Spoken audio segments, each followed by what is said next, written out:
Good morning, everyone. My name is Anthony, and I am the host of TheLostSanctuary. I am currently working as an accountant, and I've been an accountant for a little over 9 years now. I am also a licensed CPA right here in New York. And today we're going to talk about Anthony's Journey, Episode 4. Where we left our story off last time was where I was actually talking to my professor. So she recommended that I actually take an internship at Con Edison. So she recommended me for the internship at Con Edison. And yeah, it was something that, I was very excited about. It was my first internship in college. In college, that was like my first internship. And my previous internship was actually in high school. I was at Citibank. I was earning around $15 an hour.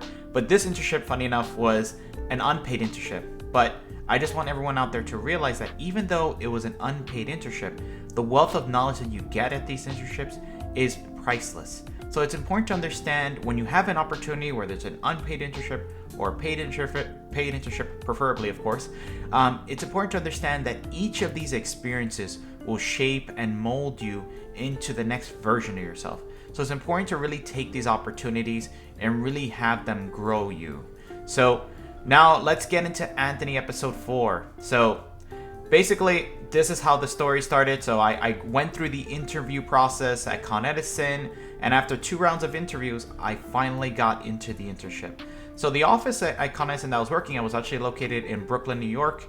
It was right near like J Street where the courts were, and it was a really great and beautiful area, and I really enjoyed being there.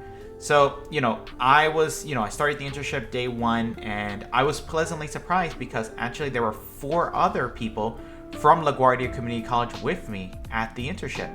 So, the internship was something that, I was truly excited because when I went to Citibank, I learned a great amount. And now when I was in Con Edison, I was like, okay, perfect. So this is going to be more accounting professionals who are going to teach me even more about the accounting world.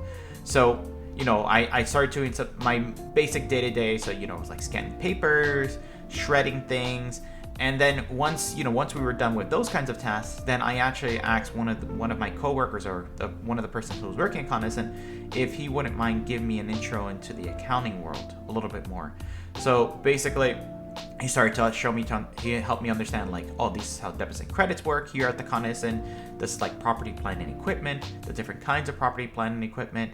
And I was really fascinated by the different types of depreciation schedules, the amortization schedules. There were so many different schedules that I just hadn't learned yet, and I was truly fascinated with this because it really showed that the accounting world is so vast and so large that you can't even get all the information from all your courses. So even if you take like your bachelor's, your master's, even your CPA, there's just so much information out there, and it's sometimes even industry specific.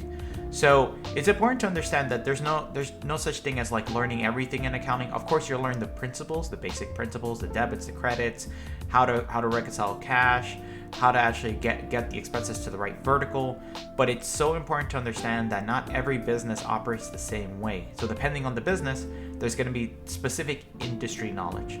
So this was the type of thing that I was getting here at Con Edison. I was getting specific industry knowledge of how their business worked, which in the audit world is called Understand the Business, UTB. So it was a really great experience, and I was having a great time for the first week or 2. We were definitely like learning a lot more. I was understanding more about how expenses are classified, how revenue is captured under Con Edison, how they work with different suppliers to get their electricity. It was such a great experience at the time. And the sad thing was that after a week or 2, the Con Edison actually went on strike. So the Con Edison team, most of the Con Edison team actually went on strike, and it was just the interns and then the supervisors, the managers at the time. And I was actually like pretty scared because I was like, wow, I've never worked directly with a supervisor or a manager. And I usually work with like the front end workers, more like the staff, maybe the senior. So it was definitely a mind-boggling experience because I was still in the phase of kind of getting myself back on my feet, and I just wasn't really sure that I would meet the expectations of a supervisor or a manager at the time, at least. So I was pleasantly surprised that the supervisor and the manager were very caring about us. They actually treated us as if we were like just regular workers here at Con Edison. And basically, one of my first tasks while I was working at Con Edison with my new supervisor/manager was actually creating a training manual. So there was a training manual that was put on hold because the workers went on strike. So she actually had me take it over, and I actually I was scared at first. It's like I've written essays in English class, but I have never written something like a training manual. So I was pretty scared. I was like, oh, am I gonna mess up? Is this gonna be something that she's not gonna like? Is she gonna give me like a bad review in school? Because funny enough, our internship grade actually depended on us doing well on this internship. So I was sure that it's okay. Take your time. Just like look at examples. Here's some examples of prior training mails that we've done, and I flipped through them, and I was like, okay, perfect. So these virtual training mails is how you create them. So I actually I started looking at the instructions that she wanted me to draft up. I did some interviews with some people, and then I was like, okay, perfect. So now I have all the information that I need, and yeah, let's get cracking. So I actually got I started writing down everything on the the Word document. I actually was like, so maybe I can make the control symbol like black with like white letters, just to make it very seamless that what kind of keys people would be entering as they went through the training manual, or they actually went through the prompts. And yeah, I was having a great time. I was crafting the training manual like step by step, and it really enlightened me that just because you're scared at the time doesn't mean you shouldn't try new things, and you shouldn't be confident that hey, like even if you mess up, it's okay, because remember what we talked about in the last episode. This is an internship, and it doesn't mean that you can, of course, do anything you want, but at the same time, failure is more acceptable as an intern, and it doesn't mean that as a full-time employee, failure is not acceptable. It's just like, when you're an intern, you're in much more of the growing phase than you are when you start a job full-time. So, people are much more understanding. They understand that, hey, you're new to this, you're having a tough time. So it's important to really understand that it's okay to fail. So yeah, so then, I did the training manual, and then I was having such a great time. I was like, oh, this is great.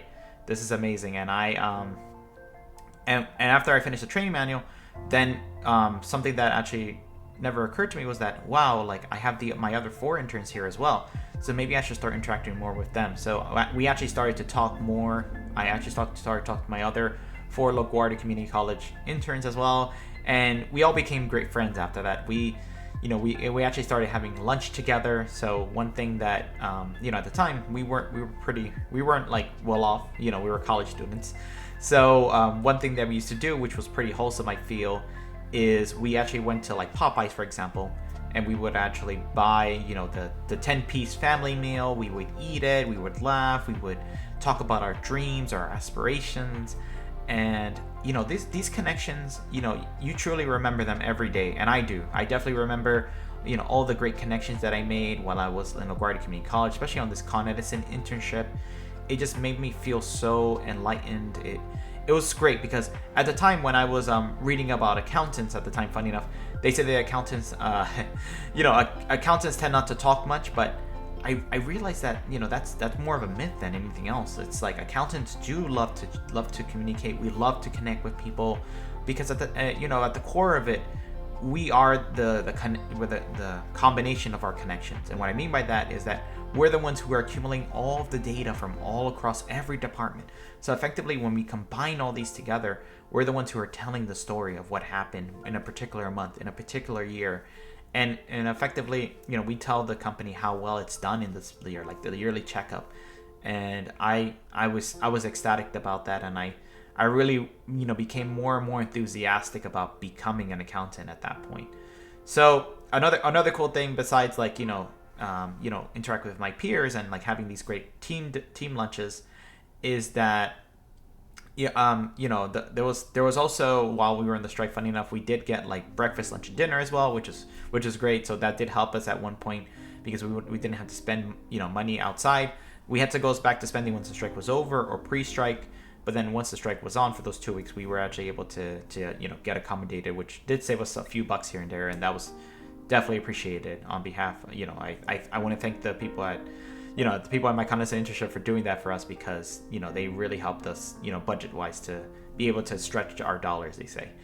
So the internship was going well. The strike then was over, And everyone came back, and it was business as usual. So I actually, my supervisor, even though after the strike they were very kind, and when they had a chance, they mentored us. They told us about like career aspirations of how we can go from like being associates to going to a bachelor's degree to going to the master's. It was great. Like I really appreciated all the feedback she gave me in terms of like my how to improve my people skills, how to actually get better, become better as an accountant. It was an amazing journey, and I truly appreciated my supervisor / manager for everything she did for me. So, fast forward in the internship, actually, we were doing business as usual. We were, I continued to create training manuals. I continued to, help out with any one-off tasks like shredding papers, scanning things, effectively whatever was needed of me at the time. So, we were actually approaching our last week of the internship. I was actually pretty sad about it because, I met such great people in Con Edison. The other interns were great. I really loved the experience. It was a great experience overall. And then so our final task, funny enough, was actually moving everything out of a storage closet that they had. Like it was like a big closet with lots of papers, and it was funny because they were moving to another office. So we had to move all these papers out, and and effectively store them away for them to be picked up for the next office move. And this was effectively the mark of the end of this journey, effectively this Con Edison internship. But I think even at the end of this journey, I did understand one more thing, where it's important to actually coordinate people into the tasks that they're best fit for. So, for example, I noticed that, it was 5 of us at the time. I noticed that there were some people who were better at organizing the files. There were people who were better at just like more of the physical labor of like moving the boxes, and there were people that are better like giving directions or operationalizing things. And the funny thing is that in a business, it's the same thing. You're gonna have different verticals of people who are best at certain things. So it's important to understand like what people are best at, and kind of put them in that role or put them in that function, because that's where you're gonna optimize your business and optimize your workforce. Your workforce. So I just want to say that I really even enjoyed that, where I was helping a little bit with the logistics, where I was like, hey, all right, let's have you do this, like organize the files. I'll have you kind of put them in the box. You'll move them, and then I'll pick them up to take them to storage. So essentially, we had a great coordination. We finished the task relatively quickly. It was like thousands of files, and we finished within like a day or two. So it was definitely, it was bittersweet because this also marked the end of the Con Edison journey. But at the same time, it was a great experience, and I learned a lot. I really, really understood what my professor was trying to tell me, where, if I went on this internship, I really understand that, being an accountant is such a great career. So fast forward now to the end. The internship is over now, and now I'm actually with my professor. I'm like, hey, you were right. The internship was an amazing experience, and I had a great time, and I loved it, and it was such a great, fulfilling journey. Another chapter of my life that I bless every day for having it. So actually, this will end that part of the journey. When next week's episode, which episode 5 of Anthony's journey, I'll talk a little bit more about like how I finalized my associate's degree in business administration, and kind of the next steps after that. So, tune in next week for Anthony's journey, episode 5. And yeah, I hope everyone had I want to thank everyone for coming and watching this video. We really appreciate your support. And, if you want to actually, check out our website. So our website is actually right here. So you can look at our website right here. We have some socials down here. So feel free to, talk to us on our socials. We're going to be trying to update that as frequently as possible. Keep doing what you're doing. You're doing an amazing job, and I'm wishing everyone out there all the best. All right, until next time, adios.